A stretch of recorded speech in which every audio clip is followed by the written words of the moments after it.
আমর ইবনে আস থেকে বর্ণিত, বলছেন যে আন্নাহু সামিআন নবী সাল্লাল্লাহু আলাইহি ওয়াসাল্লাম, নবী করিম সাল্লাল্লাহু আলাইহি ওয়াসাল্লামকে তিনি বলতে শুনেছেন, ইযা সামি'তুমুল মুআজ্জিনা, যখন মুআজ্জিনের আযান শুনবে, ফাকুলু মিসলা মা ইয়াকুল, মুআজ্জিন যেমন বলে তেমনই তোমরা বলো।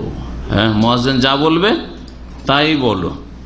এখানে সংক্ষেপ করে দেওয়া হচ্ছে ইল্লাল হাই আলাতাইন, অন্য হাদিসে রয়েছে একমাত্র দুই হাই আলাতে। দুই হাই আলা মানে হাইয়া আলাস সালাহ, হাইয়া আলাল ফালাহ, এই দুটো বাক্যে কি বলতে হবে? লা হাওলা ওয়ালা কুওয়াতা ইল্লা বিল্লাহ। কারণ আপনাকে ডাকছে এসো নামাজের জন্য, সলাতে এসো। হাইয়া আলাস সালাহ, নামাজের প্রতি এসো। হাইয়া আলাল ফালাহ, সার্বিক কল্যাণের জন্য এসো। তখন আপনি মুয়াজ্জিনকে যেন বলছেন যে আল্লাহ যদি আমাকে শক্তি দেন তাহলে আমি আসছি, লা হাওলা ওয়ালা কুওয়াতা ইল্লা বিল্লাহ, আল্লাহ ছাড়া আমার কোনো ক্ষমতা নেই নড়াচড়া।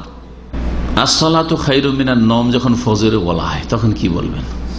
এক শ্রেণীর লোকেরা বলে সাদাক্তা ওয়া বারারতা, হে মুয়াজ্জিন সাহেব সত্য বলেছেন এবং নেকির কথা বলেছেন আপনি, যে ঘুমের চাইতে নামাজ উত্তম। কিন্তু এই সাদাক্তা বারারতা কোন হাদিস আছে? সহিহ জয়ীফ কোনো হাদিস নেই। কেমন করে যে বানিয়েছে এক শ্রেণীর ফকিরা, ওরাই জবাব দিবে যারা বানিয়েছে। তো এই জন্য যে আম হাদিস রয়েছে যে ইমাম কি বলে, মুয়াজ্জিন যা বলে তাই বলো। সুতরাং আসসালাতু খায়রুম মিনান নওম যখন বলছে আপনি বলেন আসসালাতু খায়রুম মিনান নওম, তার হ্যাঁ হ্যাঁ করেন। হ্যাঁ, মুয়াজ্জিন বলছে যে হ্যাঁ নামাজ হচ্ছে নিদ্রার চাইতে উত্তম, আপনিও বলেন নিঃসন্দেহে নামাজ হচ্ছে নিদ্রার চাইতে উত্তম, আসসালাতু খায়রুম মিনান নওম।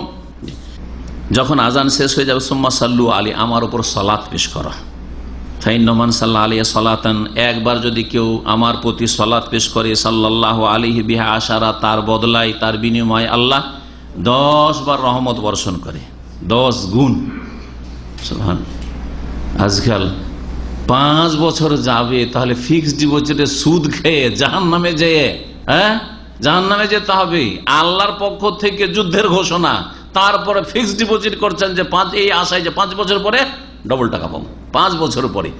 আর কয়েক সেকেন্ডের মধ্যে, 1 মিনিট হয়তো লাগে না, সাল্লাল্লাহু আলাইহি ওয়াসাল্লাম আল্লাহুম্মা সাল্লি আলা মুহাম্মদ, একবার নবীর জন্য দোয়া করলেন, কয় গুণ হইল? 10 গুণ। তারপরও বখিলির শেষ নেই, কৃপণতার শেষ নেই। বিশেষ করে আমাদের দেশের এক শ্রেণীর বক্তা সমাজ, নবীজি বলেছেন, হ্যাঁ হুজুরে পাক বলেছেন, এটা বেয়াদবি নয়? শুধু নবীজি আর হুজুরে পাক বলেছেন, কেন নবীর হক আদায় করছেন না আপনি?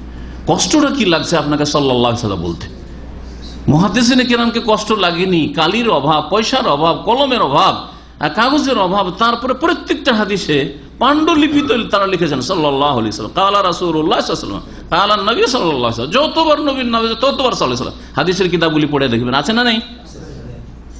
আর আমাদের দেশে যারা ইসলামিক লিখনীয় লিখে, তারাও দন্ত স লিখে রেখে দিছে, অথবা দ লিখে রেখে দিছে। দুরূদ পড়েন আপনি, সাল্লাল্লাহু আলাইহি ওয়াসাল্লাম পড়েন, আমি লিখবো না পুরা, আমার কাগজ বেশি খরচ হয়ে যাবে, আমার সময় বেশি ব্যয় হয়ে যাবে আমার, ইত্যাদি ইত্যাদি। কত জিহালত অজ্ঞতা। আল্লাহ পাক যেন বুঝার তৌফিক দান করেন। কারণ আলেমরা যদি সংশোধন না হয়, যারা ইসলামপন্থী ইসলামের লেখকরা যদি সংশোধন না হয়, তো জনগণ কি করে সংশোধন হবে? দেখা দেখি যেমন সবাই করছে, হুজুর পাক বলছে, হ্যাঁ নবীজি বলেছেন, হ্যাঁ তাই করছে তারাও। নবী করিম সাল্লাল্লাহু আলাইহি ওয়াসাল্লাম বলছেন সুম্মা সাল্লুল্লাহ আলি আল ওয়াসিলা, দুরুদ পড়ার পরে, আজানের পরে দুরুদ পড়ার জন্য আমার জন্য ওয়াসিলা কামনা করো আল্লাহর কাছে। কার জন্য ওয়াসিলা কামনা করো? নবীর জন্য। আর বিদাতিরা নিজের জন্য ওসিলা চাই, যে আল্লাহ অমুক পীরের ওসিলায় বা অমুক নবীর ওসিলায় আমার দো। তাহলে এই ওসিলাটা নিজের জন্য চাইলো, এখানে নিজের জন্য চাইতে বলা হয়েছে না? কার জন্য ওসিলা? নবীর জন্য ওসিলা। তাহলে ওসিলার অর্থ জানতে, নবীর জন্য কিসের ওসিলা চাইবেন? তাহলে ওসিলার অর্থ জানতে হবে। সুতরাং আমাদের দেশে যে প্রচলিত ওসিলা আছে যে হে আল্লাহ তোমার নবী পাকের ওসিলা আমার দোয়া কবুল করো, হে আল্লাহ বড় পীরের ওসিলা আমার দোয়া কবুল করো, হে আল্লাহ বুজুর্গানে দিনের ওসিলা আমার দোয়া কবুল করো, এটা বিদাতি তরিকা। কোন মাধ্যম দিয়ে আল্লাহর কাছে চাওয়া, যেন আল্লাহকে কথা বলা যে আল্লাহ তুমি হচ্ছে আজকালকার দুনিয়ার শাসকদের মতো, আমরা যদি পৌঁছিতে না পারি কোন মাধ্যম দিয়ে, তাহলে যেমন দুনিয়ার শাসকরা আমাদের কথা শুনে না, তুমিও শুনবে না। বেয়াদবি কিনা আল্লাহর সাথে? আল্লাহ সবার কথা সমানভাবে শোনেন।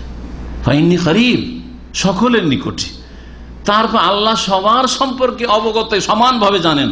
আর ও শাসক, রাষ্ট্রপতি, প্রধানমন্ত্রী জানে না, সেই জন্য এমপি কে ধরে বা কোনো বড় নেতা ফেতাকে ধরে বা তার পার্সোনাল সেক্রেটারি ধরে ওর কাছে যেতে হয়, ঠিক না? তাহলে আল্লাহকে দুনিয়ার এই শাসকদের মতো বানিয়ে দিলেন।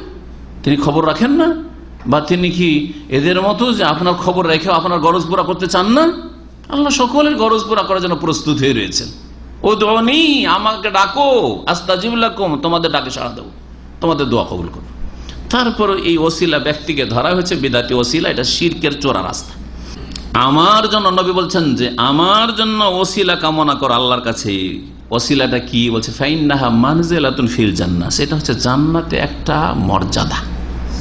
তাহলে ওসিলা মানে কোনো মাধ্যম না, এটা ওসিলা হচ্ছে কি জান্নাতে একটা মর্যাদা। নবী করিম সাল্লাল্লাহু আলাইহি সাল্লামের লা তামবাগি ইল্লা লিআবদিন মিন ইবাদিল্লাহ, সেই উঁচু মর্যাদা একমাত্র আল্লাহর এক বান্দা পাবে।